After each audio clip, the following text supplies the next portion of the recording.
Well, we'll get started now. Welcome to the Q&A Cafe. I want to welcome everybody here today, and I want to start by thanking the Georgetown Ritz-Carlton for giving us this great room to have the Q&A Cafe. And I also want to thank our sponsors today, and practically every other week as long as I can remember, Georgetown Cupcake for providing the dessert today and just being such good friends of the show.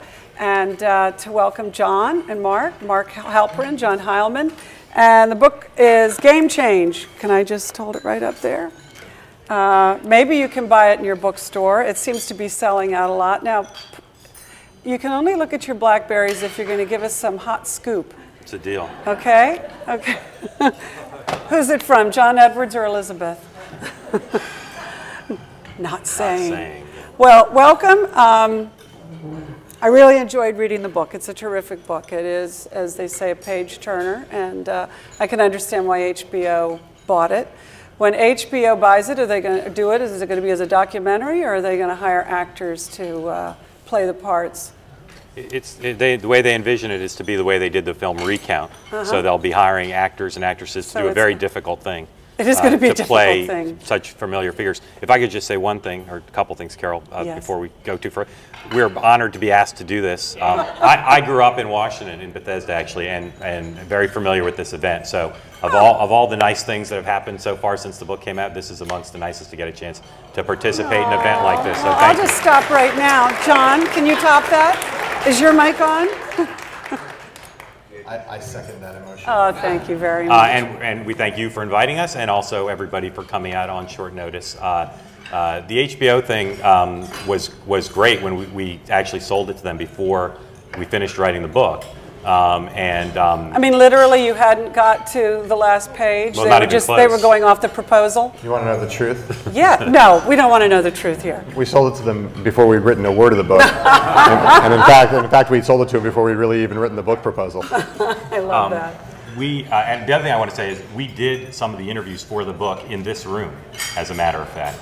And some pretty key interviews for the book. So this space has special meaning for us. And did you record them? You know what? One thing we're very careful about is to not talk about the methods we used, except to say that everything in the book's accurate, and we did over 300 interviees with over 200 people. Yes, I did my homework.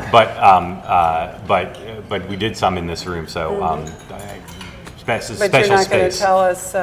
The one thing about when you start to talk about things like recordings, that's just sort of like an invitation to subpoenas. So well, that doesn't strike me. We want to keep as many lawyers out of our life as possible. But anyway, so we went out to Hollywood and we shopped the thing around, as John said before. It was actually on paper. We had a book proposal and we had an explanation of the project. Some people say, don't sell it now, wait and see how the book does. And it is possible that we might have gotten more for it now than we did. It had huge benefits. You'll get more for your next book. Yeah, it could be. I'll just tell you one story about the HBO thing, which is we did a lot of interviews, and one of the things we brought to the project was we knew so many of the people who we wanted to interview for the book. As we started, we sat down, we made long lists of everybody we'd want to talk to. We found that between us, the wish list. Yeah, we found that between us, we knew, either one or both of us knew these people for a long time, strong professional relationships. There were some people, though, we didn't know, and there was one very important source for the book we knew, someone neither of us knew, and we'd called and written and gotten no reply. We went through intermediaries. The person, him or her? I've so far not used a pronoun, and nice try, but I won't. And long hair, short hair? We tried very hard to get the person to respond, and they never did, and we sort of... Lives on Whitehaven Street, doesn't? We sort of despaired that we'd have to go forward without this person, and the day it was in the paper, in the style section, in Variety and elsewhere, that that HBO had bought the rights. The person called John at 7 in the morning and said, "Hey, HBO movie, sign me up." Sounds like Whitehaven Street to me. So we got that interview, thanks to HBO. Well, one of the things that strikes me, there are many things that struck me about the book, but it's a book about relationships.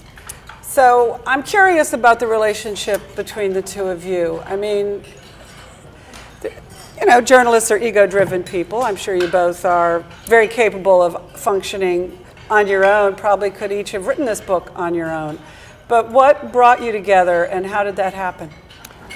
I would say first that I dispute the premise a little bit. I think there's no question but that given the time constraints, I mean, it was pretty clear to us that first we were going to be the last campaign book out, and we knew that Are you? We are. As far as we know, there's no other campaign books being written, and there were several, obviously, that came out in the time between the end of the campaign and when our book came out. So we had decided, we knew that we had to be, the latest we could go was to have the book come out, or we thought was a year after Obama's inauguration, basically, and our publisher agreed with that.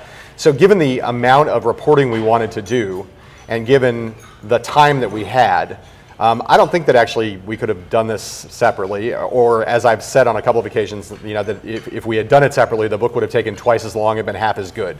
So that's one thing. You've been interviewed a few times, haven't you? That's one thing. We treat everyone like the first time, though. So Mark and I had known each other for at least since 1996, although neither one of us has a very good memory, which is a problem for a journalist, so we actually can't date our first meeting. But we had gotten to be better friends over the course of the 2008 campaign, and we had spent a lot of time in the year 2007 and into 2008 going to events and being on the road and going to things and talking a lot and discovering. Were you with Time by then, or were you still with ABC? As John said, I have a bad memory, but I believe he was with Time at that point. And you were with New York Magazine. And I was at New York Magazine, where I've been for a while.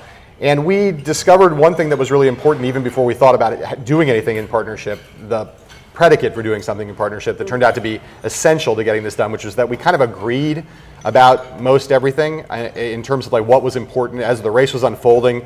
Our analytical frame for things was very similar, and as it turned out, I think in the process of doing the book, had we not agreed on so much, it would have been a huge problem, because trying to do this at high speed, but you need to kind of fundamentally agree about things. But we decided to do the book in April of 2008 here in Washington, D.C. In fact, we had taken a trip together to go out to see the second or third day of John McCain's biography tour. And he was at Annapolis. We went there with high expectations. We thought it was going to be great. It was at the Navy football stadium, and we thought we had these visions of 30,000 screaming midshipmen. And we got there, and the scene was somewhat different. McCain was on a concourse speaking above the football stadium with the stadium as the backdrop. And that is a huge stadium. And there were 30,000 empty football seats behind him. And it was a sort of tragic comic moment, heightened by the fact that in the middle of his speech, the teleprompter ate a page of his speech, and he stumbled over it and kind of... Nobody in the audience noticed. We noticed. You noticed. Was that the same night that he then gave that address in front of the green backdrop? No, that was a couple months earlier. A couple months earlier, so not much had been learned in the intervening time. It's true. They had teleprompter malfunctions, kind of like the wardrobe malfunction at the Super Bowl. They had those all the time in the McCain campaign. As we drove back to Washington, we started talking about what an amazing campaign it had been, and these huge, bigger-than-life characters. And who was driving? I was driving. Okay. Driving Mr. Just trying to get the dynamics of the relationship. And we started to kind of whipped ourselves into a bit of a fever over like who was going to make the movie, and we talked about the movie for a while, and then we thought about who's going to write the about the dollar signs. No, because you were so cynical. You were so cynical. Look, hey, in this economy, why not?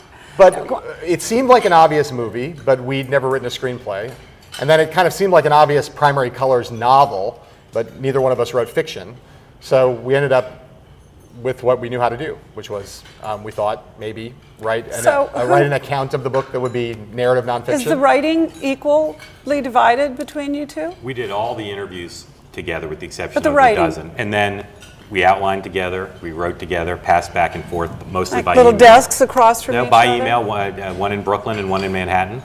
And because we had such fundamental agreement about the story we were trying to tell, particularly, or most especially, this relentless focus on the candidates and their spouses, not the tactics and the strategy and the relationships. Right. So much about a book about relationships. And we thought there were some models that we had. One